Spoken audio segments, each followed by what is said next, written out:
Building a drone is a lot of fun. Building a big drone is twice as fun. But doing this with my daughter Zoe, that's a whole new level.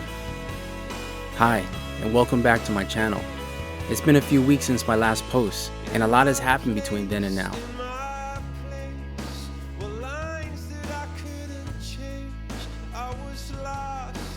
When I set out to build this channel, I wanted to share something I love. Something that not everyone might naturally gravitate toward, but to paint it in a different light. To educate, to share my love for family and the joy of creating things together. I'm a technical guy, and I love sharing the thrill of FPV, but more importantly, I like sharing these experiences with others. My original plan for this video was to give you a full walkthrough of how to build a massive 10-inch class drone, step by step. The drone you just saw, it takes a lot of energy, planning, and precision to design and build something like that. But it's not just about the technical work. While you were gone, I got a total of 1. No, you're really fast. I know. It's about the time spent together. Oh my god, this whole room just lit up. Zoe and I dedicated weeks to that project, while also driving each other crazy between school nights. We built this drone. The next step was to share it with all of you, and of course, to take it out for the very first test flight. I was excited for that. We joked about hoping it wouldn't crash, but as it turned out, life had other plans for that day. And what happened next is something I will never forget.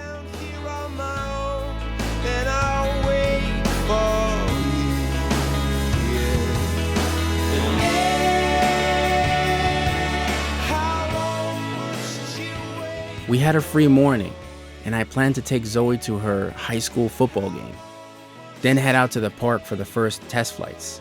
My youngest, Taylor, was supposed to stick around with me, help film, and be my little camera woman. But at the last minute, she changed her mind and decided to join Zoe at the game.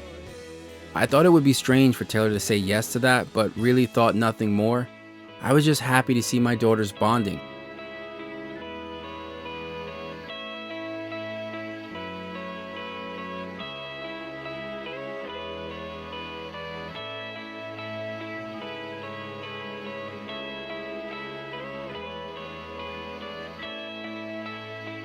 And after I dropped them off, I drove to a nearby park to find a quiet spot for flying.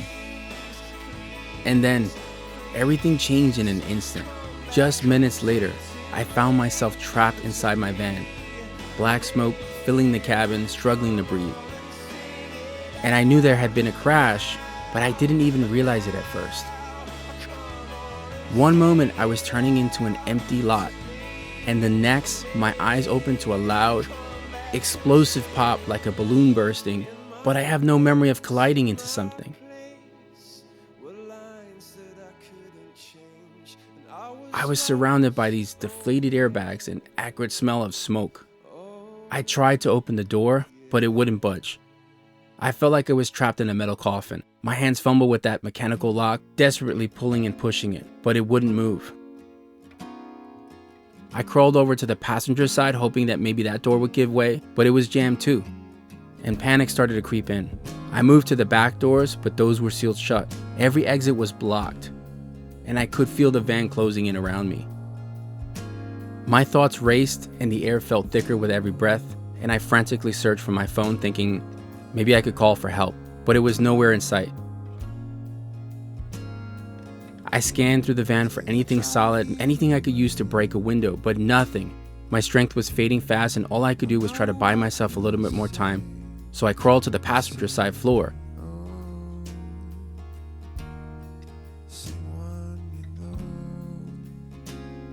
Pressing my face against this tiny gap where the smoke hadn't yet reached, just trying to suck any few breaths of clean air. But in the back of my mind, a terrifying thought kept gnawing at me. What if this van caught fire? What if the flames came next? And the searing heat would be the last thing I felt.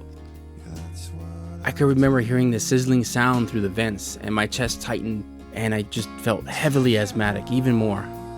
And I remember, as the smoke thickened, I started to believe that those would be my last moments, trapped helpless with the pain of leaving my family behind weighing on me.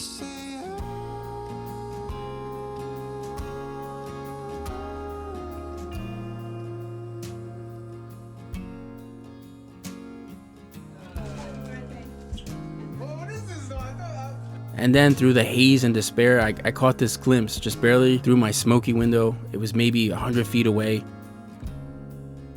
And I remember the deliberate pressing of my hands against the glass. I tried to spread my fingers wide, hoping that he'd see me. And I swear, just when I thought I had no strength left, this guy, he reaches for the door and he pulled it open with ease. And this fresh air rushed in. I come out of the car, just gasping for breath. I couldn't believe it. I was alive. My body ached. My chest was tight. My breathing was labored, but I had made it out.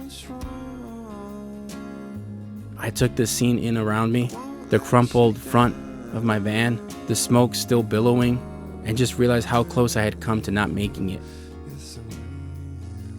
I'm sharing this story with you not for sympathy and not for entertainment, but because it's a reminder of how quickly life can change. Looking back at that moment makes me emotional, but it also fills me with gratitude. Gratitude to still be here and to be with my family. I'm thankful that Taylor wasn't in the passenger seat. I'm thankful that no other cars collided with me after the initial impact. Those close to me know that I'm not a religious man. What I experienced felt truly extraordinary. And I even looked up that word, miraculous, which, though often tied to religious meaning, simply comes from the Latin word miraculum, meaning object of wonder or wonderful event. So while my plans for the day didn't turn out as expected, I'm even more excited to share this project Zoe and I started before everything happened. And how do I even begin to segue into drones after all of this? But I'll try. So here's what happens next. I'm gonna finish that test flight with my kids. And for those of you who want to hear more about drones, you'll come back and tune in.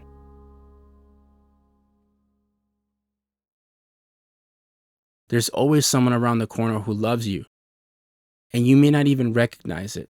It's hard to describe the thought of knowing that you're not going to be here, only to be afforded another free token. And I think that is truly magical.